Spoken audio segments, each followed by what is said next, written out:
I'm Vin, I'm sorry. and we have a very, very special guest. So exciting. You guys have no idea. Yeah, this one's really excited. A little bit too excited. I can't help it. It was like the best song so far, in my opinion. All right, so Xen, we have Xen from the band Ne Obliviscaris. Is that right? Yeah, that's actually correct. The pronunciation's perfect, really. Yeah. That's yeah. I don't know how much time you've had to kind of learn that, but I think from originally when I actually saw the video online, I think from memory it was pronounced pretty well. And generally people have a lot of problems trying to pronounce it. And so we get all sorts of things, and so it's refreshing. Yeah, I do my homework. We do our homework here, Xen. Yeah. So here we are. We met you. This is literally when we heard that song, it was literally the first time we'd heard anything from you at all. And so okay. I will tell you straightforward, we've there's kind of a running joke, and I kind of mentioned it in the video. I'm not a fan of prog metal at all. I'm more of like a stripped down, bad production guy, right? Yeah, I mean, I'm not a huge prog person either. I dislike most prog music, and I'm from more of a stripped down sort of music, however, more from a black metal background. Really? Right, so Emperor, Mayhem.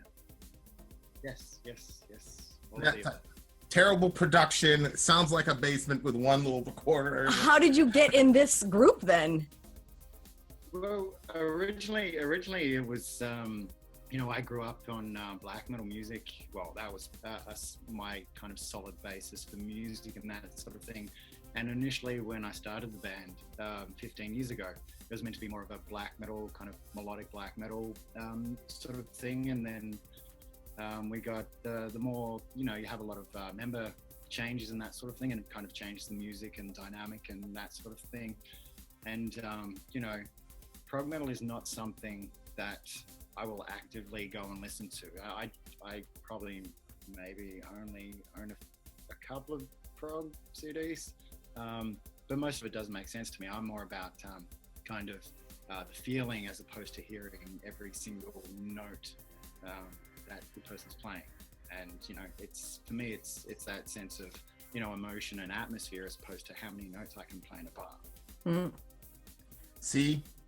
So what happened, Xen, is that Sori and I were listening to because we you know the deal with our channel. We listen to music and we review it, right?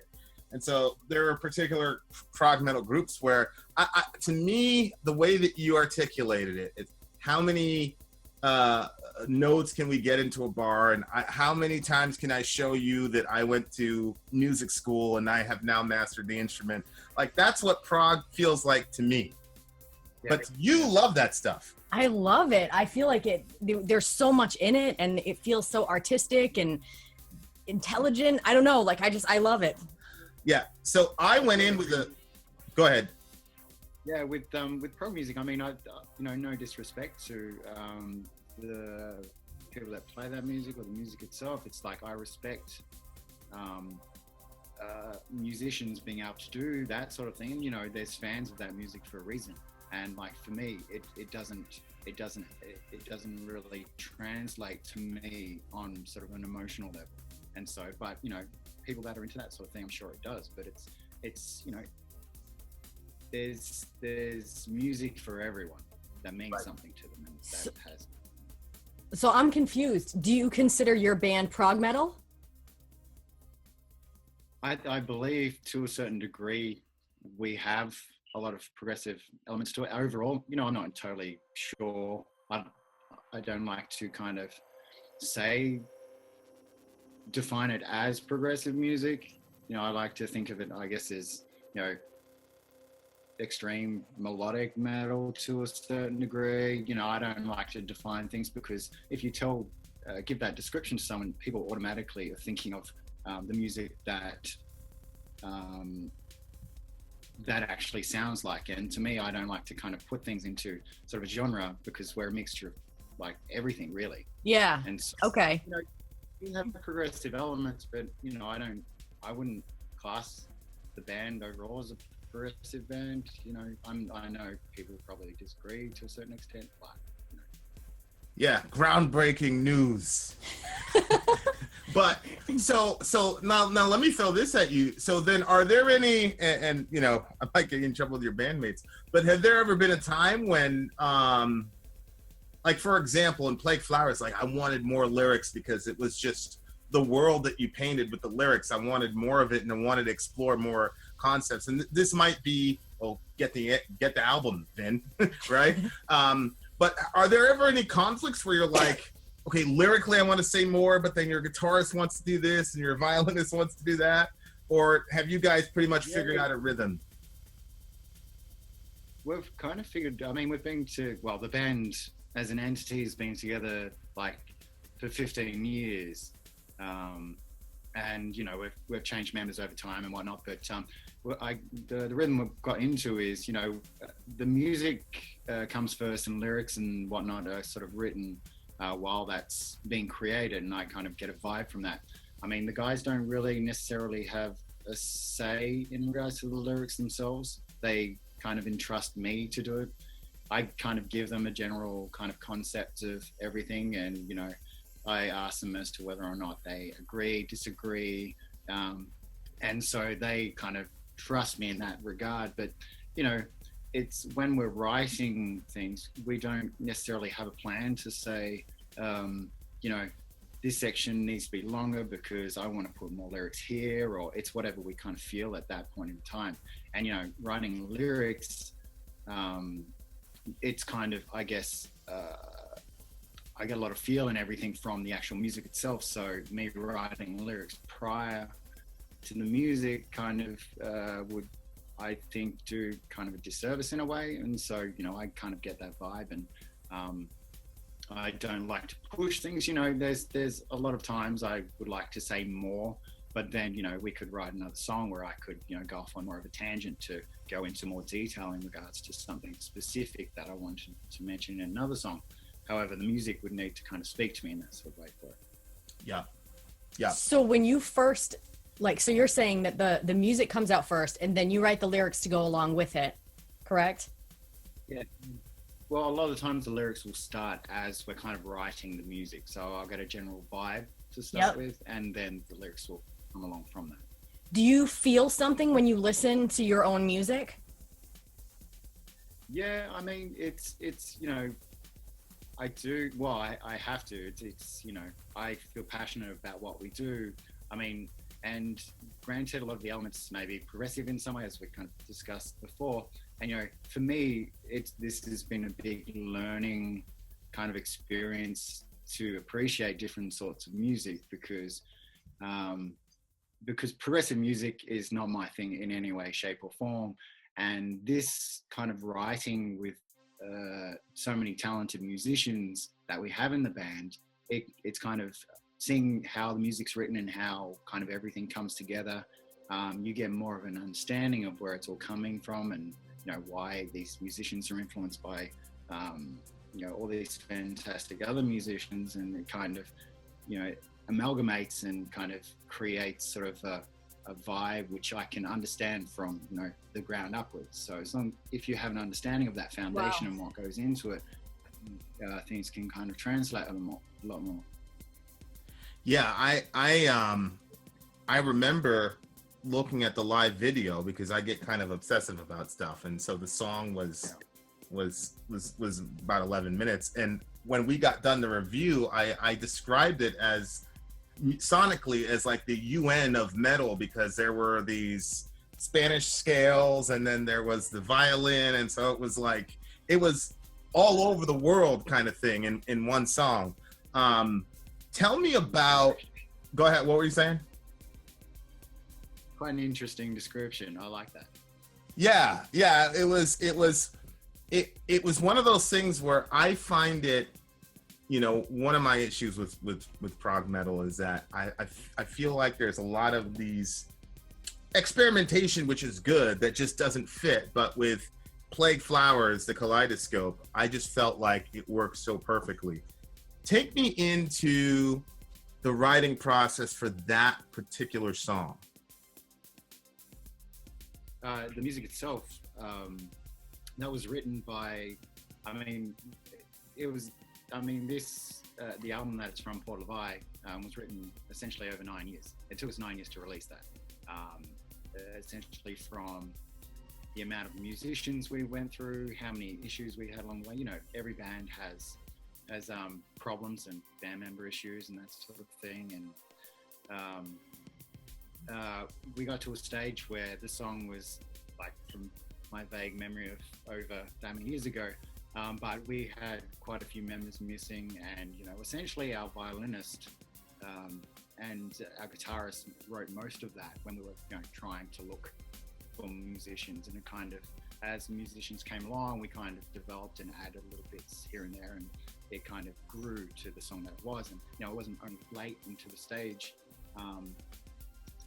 that we got, because we lost one of our main guitarists, and we recruited our French guitarist from France, so we moved to Australia to join our band, and so, you know, he added things to it and that sort of thing. So it's, you know, it was such a long process to write it, and I think the music's kind of, from all the initially, well, from over the years of experience and us kind of fine-tuning everything, and, you know, we played the song live quite a few times just to trial it out and iron out, you know, a lot of the issues we had with it. And, you know, from when we first played it live, it was, I'd say, completely different to what it evolved to be, what you hear on the album now. So, you know, even with lyrics and stuff like that.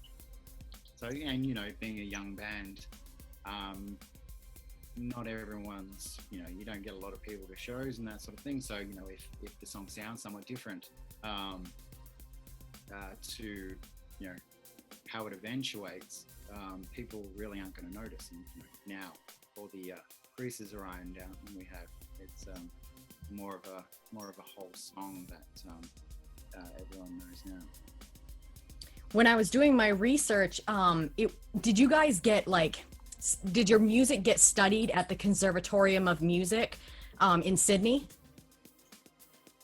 Yeah, it's that was a big surprise for us. We were playing.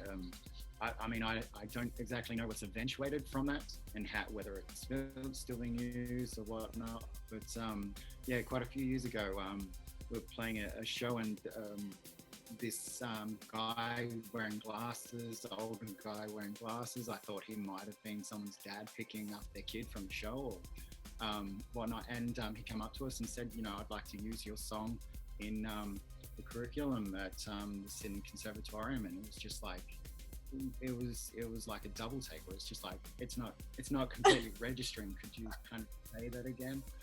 And it was such a surprise for us that someone, you know, I don't like to judge people, but, you know, you kind of look at a conservatorium as, you know, I guess in a sense like a high class of people that maybe, you know, if you want to generalize, kind of a little more narrow-minded in regards to appreciating music that kind of isn't necessarily classical, something niche and kind of, yeah. And, you know, it kind of opened up my eyes a little bit more, and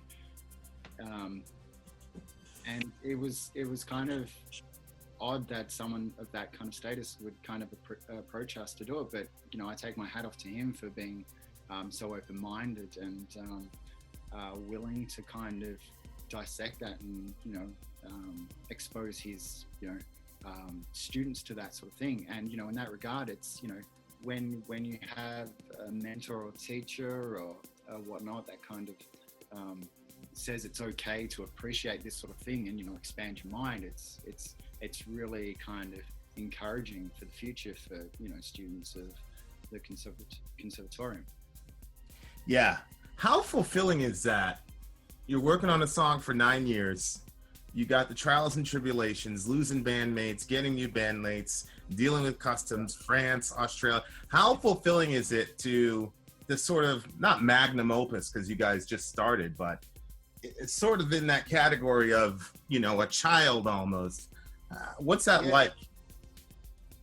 It's when I think is one of probably the most cathartic kind of moments in my life, releasing that first album, because, you know, it took us that many years to release something that we had so many kind of, I guess, things in our way, and so many people having doubts about us and that sort of thing. You know, we've been playing live since 2006, and so we released a kind of a demo in 2007 with a few tracks which are on Portal of Eye. But it took us that long to release our first album, and it was just a constant state of doubt, with not only members that were in the band and people from the outside thinking nothing's ever going to eventuate from this project, and you even have family that have doubts, and especially being in heavy music, families aren't necessarily encouraging of niche genres that aren't widely accepted, and it's they want you to be successful and make money and a living from what you do, and it's just like anything that's kind of a bit niche is not on people's agendas really. And when you have that sort of acceptance and whatever from when you release something, it's you can essentially look back at everyone that doubted you and give them a big fuck you. It's kind of, well, it's the ultimate validation. It's like, you're going to family dinner. What'd you do this week? I'm at the Sydney Conservatorium. What was your day like?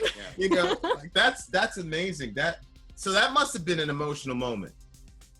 When you're well, you put some the whole album was years and years of like emotional torment, I think, for us, and just to release that was just I guess one of the defining moments in my life, to that you've achieved something, and it's not something you take lightly, and and for everyone else to see kind of everything come to light, and then it being appreciated for what it was, regardless of everything else. Like people just listening to the music and absorbing it, and taking the time to understand what it was about. It's really rewarding for us. And that album kind of, for years and years, we kind of had quite, I guess, an underground kind of cult following to a certain degree. And that album kind of gave us that kind of stronger underground base that kind of believed in us, and they stuck through us for all the years. We were kind of saying, the album will be out, we're working on it, etc., and for them to kind of accept that, I think, was one of the most rewarding things, that people stuck by us for that long, and kind of validated it after all that time, after us knowing what we've been through over those years, and it actually making sense to them, and actually meaning something for them as well. What inside of you, because it seems you're one of the mainstays of the band. I'm getting the idea that we had some turnover in personnel. What inside of you, because most folks quit, having good night, one album over 9 years. What was compelling you, Xen? What was driving you? What's your philosophy on this stuff? I started the band, I started the band in 2003, in April of 2003, and Tim, our violinist and clean singer, I recruited him about 6 months later.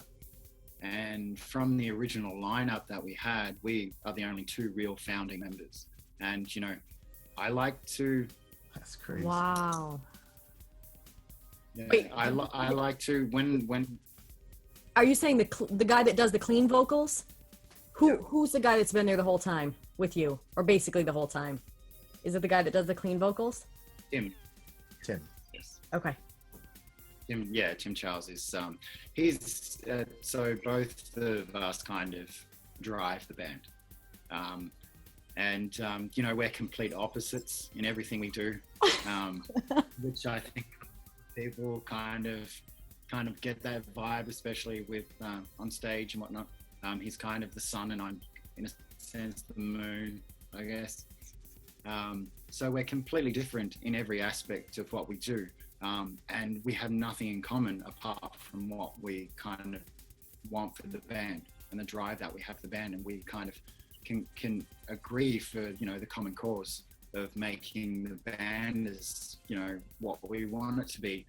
And, you know, I don't like to quit on things. I started later in music as well. You know, I didn't have a chance growing up to, you know, have a stable kind of solid musical background. And so I started kind of a little later in life in sort of getting into the whole kind of starting a band and that sort of thing. And so I think I'd been a little more, you know, had I been younger, you know, I might have been through, you know, 5 bands before I started this, but this is my first band. And, you know, when you have that concept of time and starting something, you know, I put everything into what we've done, and I don't like to essentially fuck around. And, you know, everyone that has, you know, when you get people to join a band, you want them to be on the same page and have, you know, the same understanding of what you want to create with the band. And, you know, despite having members and whatnot leave along the way, you know, I don't see that necessarily as a reason to break up. You know, some bands do, they have an essential member leave and then they think, yeah, that's enough. I can't deal with having to recruit another band member or whatnot. You know, at one stage we were down to like 3 people. You know, it was just myself, a drummer and a guitarist. And it was just like, Tim. So it was like 4. And so it's just like, essentially, you know, we're down to this many members, we've lost a few, and it's like, what do we do? Do we keep going?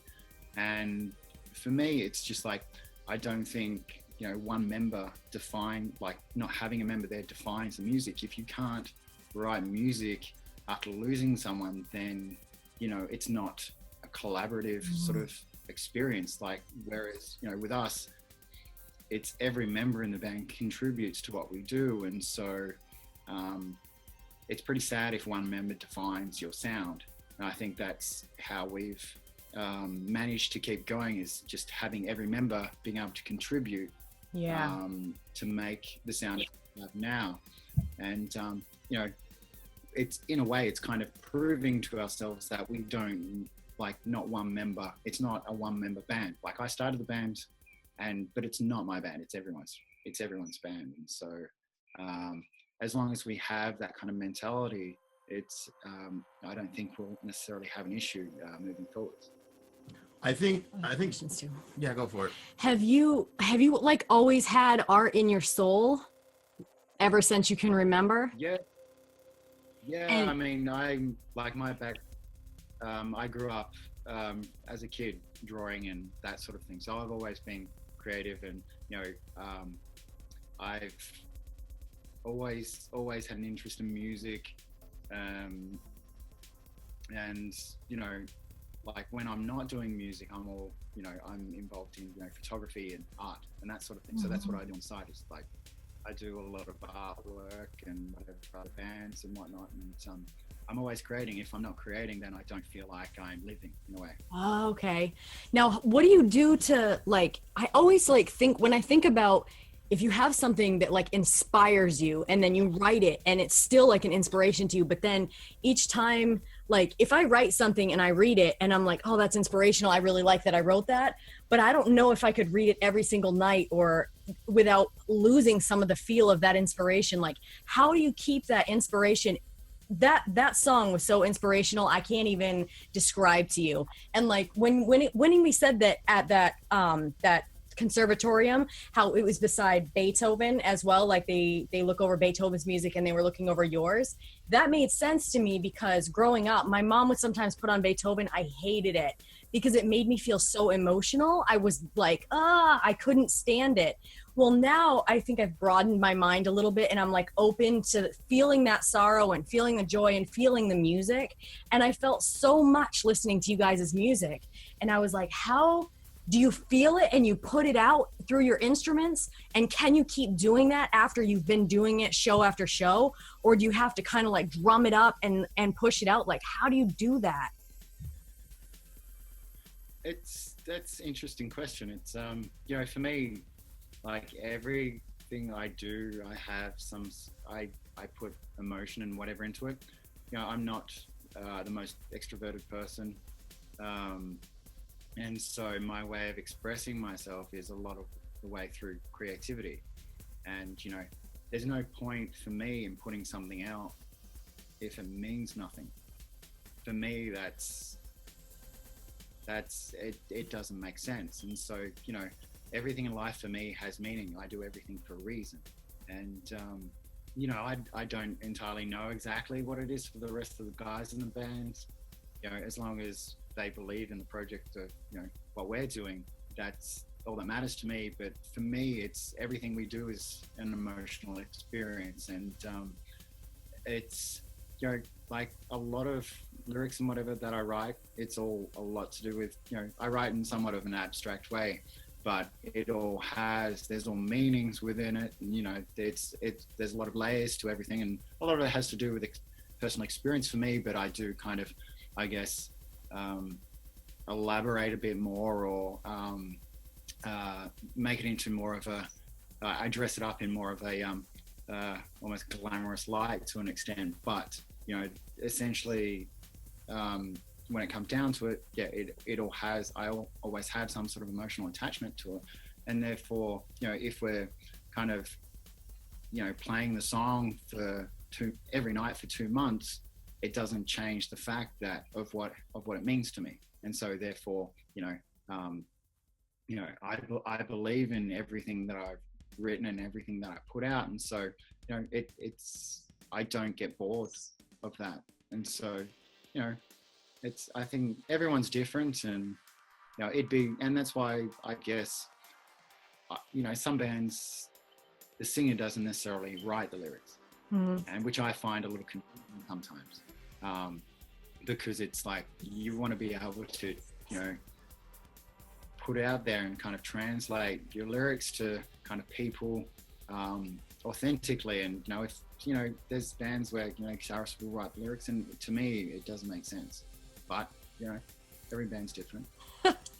Yeah, you guys communicated so much different feelings and emotion through that song. It was incredible. And I don't know if I was feeling just one person's or it was just feeling everybody's, and it was beautifully, beautifully done. And I did feel very emotional too. It was unbelievable. Unbelievable. Yeah, and the thing is, if you were wondering, all those reactions from her are real. We listen to other bands where people like, oh, you're gonna love this, blah blah blah, and it just doesn't translate, and we're honest, and we get in trouble. I know, people get upset. There was one I just said, I was so bored on that song, I couldn't even stand it. Yeah, it was like a heavy metal classic, and I can't lie to the people. Like, I have to be genuine about it. Yeah, no diplomacy. No, I appreciate that. Yeah, it's hard because everyone's got different taste in how things translate to them. And, you know, that's the same as we discussed before with prog music. Like, some people are blown away by certain things because those 100 notes in a bar mean something to them. But, you know, right. I don't necessarily mention any bands, but, you know, that there's something for everyone. And as long as people are open-minded enough to, even if they don't connect to it on an emotional level, they can appreciate it for what it is. Vin out. Sori out. Xen out.